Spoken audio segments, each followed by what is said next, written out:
छत्रपति शिवाजी महाराज में उनके चरणों में सर झुका करके क्षमा मांगने का कर रहा हूं।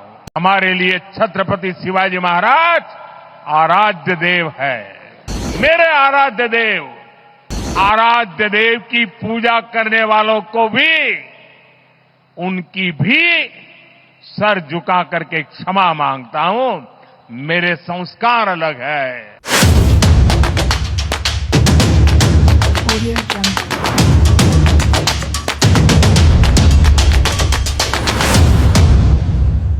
आज इस कार्यक्रम की चर्चा करने से पहले मैं अपने हृदय के भावों को व्यक्त करना चाहता हूं। जब 2013 में भारतीय जनता पार्टी ने मुझे प्रधानमंत्री पद के उम्मीदवार के रूप में निश्चित किया,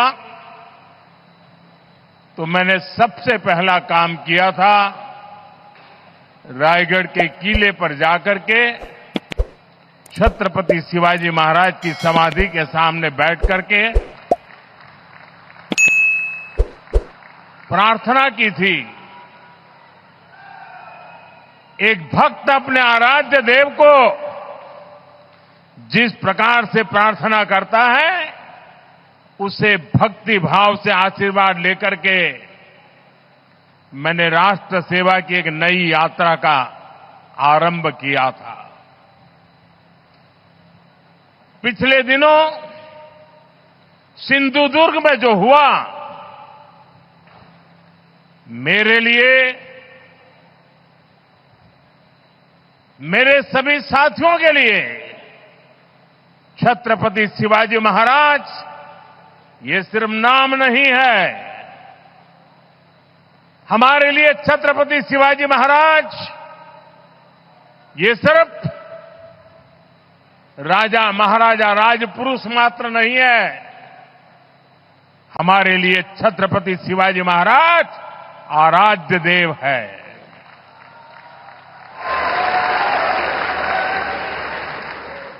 और मैं आज सर झुका करके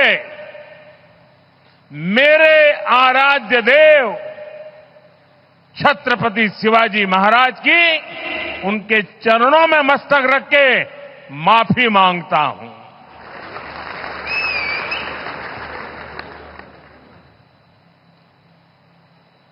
हमारे संस्कार अलग है। हम वो लोग नहीं हैं जो आए दिन भारत मां के महान सपूत, इसी धरती के लाल वीर सावरकर को अनाप शनाप गालियां देते रहते हैं, अपमानित करते रहते हैं, देशभक्तों की भावनाओं को कुचलते हैं। उसके बावजूद भी वीर सावरकर को गालियां देने के बावजूद भी माफी मांगने को जो तैयार नहीं है,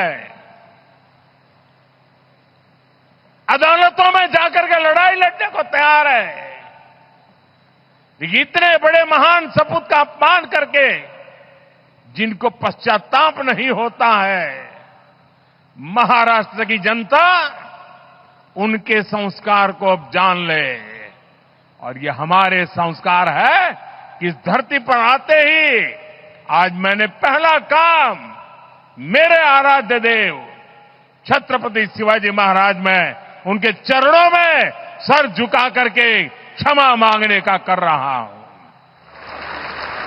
और इतना ही नहीं, जो लोग छत्रपति शिवाजी महाराज को अपने आराध्य देव मानते हैं, उनके दिल को जो गहरी चोट पहुंची है, मैं ऐसे आराध्य देव की पूजा करने वालों को भी उनकी भी सर झुका करके क्षमा मांगता हूं।